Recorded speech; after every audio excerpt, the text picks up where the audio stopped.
छपरा में जहरीली शराब से मरने वाले की संख्या लगातार बढ़ती जा रही है, जिसको लेकर भाजपा कार्यकर्ताओं में काफी नाराजगी है। नीतीश कुमार को से इस्तीफा की मांग भाजपा के लोग कर रहे हैं। इस वक्त भागलपुर में नीतीश कुमार का पुतला दहन किया गया खलीफाबाग चौक पर। इस वक्त हमारे साथ बात करने के लिए रोहित पांडे जी हैं, वरिष्ठ लीडर हैं भाजपा के और जिला अध्यक्ष हैं। सर, क्या कहना चाहेंगे कि जिस प्रकार से बिहार के अंदर अलग अलग जिलों में जहरीली शराब के कारण जो मौतें हो रही है, इसके लिए पूरी तरह बिहार की सरकार और माननीय बिहार के मुख्यमंत्री नीतीश कुमार जी जिम्मेवार हैं। जब बिहार में पूर्ण शराबबंदी है तो किस प्रकार से बिहार के अंदर शराब आ रही है, इसका जवाब नीतीश कुमार को देना होगा।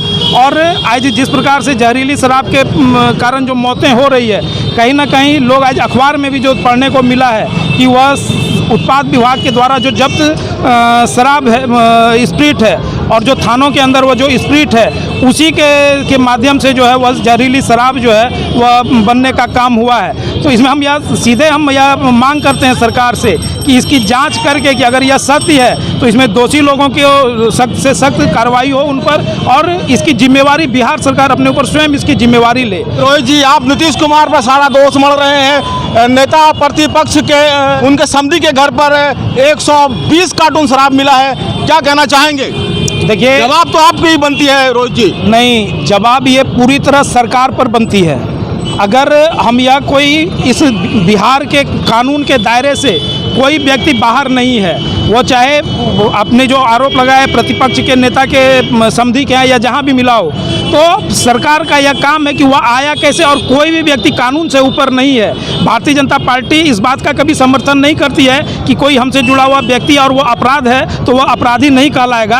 अब सरकार उस पर कार्रवाई करे, कैसे उसके वहाँ पर शराब पहुँचा, और उस जो व्यक्ति ने इस प्रकार का काम किया है उसको सरकार जो है अविलंब गिरफ्तार करे। लेकिन कोई राजनीतिक दल के कोई जुड़े हुए लोग या उसका कोई संबंधी इसमें इन्वॉल्व है तो बिहार में जो घटनाएं घट रही है वो क्षम्य नहीं हो जाएगा। इस नाते सरकार सभी पर कार्रवाई करे, जिनके यहाँ अगर शराब पकड़ा गया है उन पर भी कार्रवाई करे, और सरकार की लापरवाही के कारण जो घटना घटी है उसकी भी जिम्मेवारी सरकार ले। नीतीश कुमार ने सदन में कहा कि शराब जहरीली पियोगे तो मरोगे, इसका ये तो कहना सही है उनका ना, मना कर रहा किया जा रहा है, शराबबंदी है, बावजूद इसकी लोग पी रहे हैं तो मौत तो होगी सर।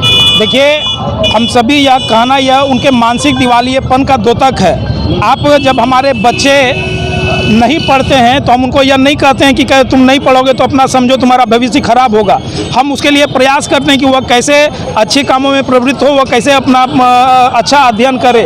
उसी प्रकार उनकी यह जिम्मेवारी है कि बिहार में अगर पूर्ण शराबबंदी वो लागू किए हैं तो बिहार के अंदर शराब आए ही नहीं, और जो अगर शराब आकर कोई हताहत हो रही है, कोई घटना घट रही है, मृत्यु हो रही है, तो सरकार के मुखिया होने के नाते, इस बिहार का मुखिया होने के नाते यह उनका पहला कर्तव्य है कि हमारा एक एक नागरिक, चाहे वह अपराधी ही क्यों ना हो, लेकिन सभी के जान की कीमत है। वो अपराध कर रहा है तो उसके लिए आप उसको दंडित करिए, उसके लिए जो कानून के तहत जो प्रावधान है वह आप वो करिए, लेकिन उसके जो मौलिक अधिकार का आप हनन नहीं कर सकते हैं। सभी मनुष्य को, चाहे वह किसी भी प्रकार के कार्य में लिप्त रहने वाला व्यक्ति हो, उसको जीवन जीने का अधिकार है। यह हम कहकर उसे मुक्त नहीं हो सकते हैं कि शराब पिएगा तो वह मरेगा और हम उसको मरना ही चाहिए। निश्चित रूप से शराब, हम भी इसके पूर्ण समर्थन है कि बिहार के अंदर पूर्ण शराबबंदी हो, कोई व्यक्ति शराब न पिए, लेकिन कोई व्यक्ति शराब पीकर मरे, इसके लिए हम भगवान भरोसे इस बिहार को नहीं छोड़ सकते हैं। इसकी जिम्मेवारी नीतीश कुमार को लेनी होगी,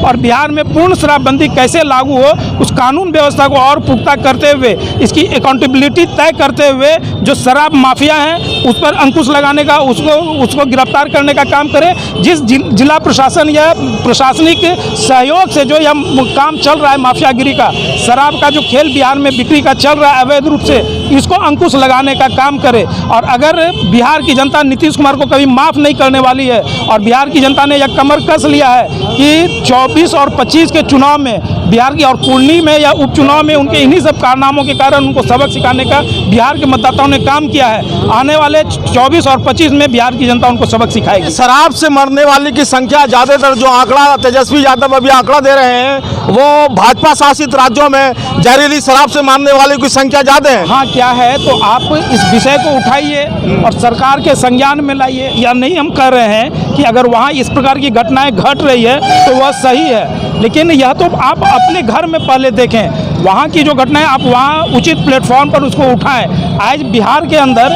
अगर शराबबंदी विफल है और इसके कारण मौतें हो रही है तो हम सड़क पर हैं, और जब आपने जो सत्ता में हम जब थे उस समय भी इसके कारण, सरकार की विफलता के कारण जो मौतें हो रही थी, उस पर भी हमारे प्रदेश अध्यक्ष डॉक्टर संजय जायसवाल जी ने सरकार में रहते हुए आवाज़ उठाने का काम किया है। एक अंतिम सवाल रोहित जी, ये बताइए कि जैसा तेजस्वी यादव के बयान को मैं सुन रहा था, उन्होंने कहा कि गुजरात में 100 से ज़्यादा लोग जहरीली शराब से मर गया है भाजपा, लेकिन भाजपा को बोलने के लिए तैयार नहीं होती है। भाई हम तो बता रहे हैं ना कि नीतीश कुमार जी वहाँ चुनाव लड़ने के लिए गए थे, तेजस्वी यादव जी उनके सहयोगी हैं, वहाँ कांग्रेस पार्टी विपक्ष में है, भाजपा के विपक्ष में अन्य कई पार्टियां होगी, आप वहाँ चुनाव लड़ी है, वहाँ क्यों नहीं आप आवाज़ उठा रहे हैं इस आधार पर कि वहाँ पर मृत्यु हुई तो क्या बिहार में भी मृत्यु होनी चाहिए? इसका मतलब नीतीश जी और तेजस्वी यादव यही कह रहे हैं ना कि अन्य देश के अन्य राज्यों में लोग मर रहे हैं तो बिहार में भी लोग को मरना चाहिए।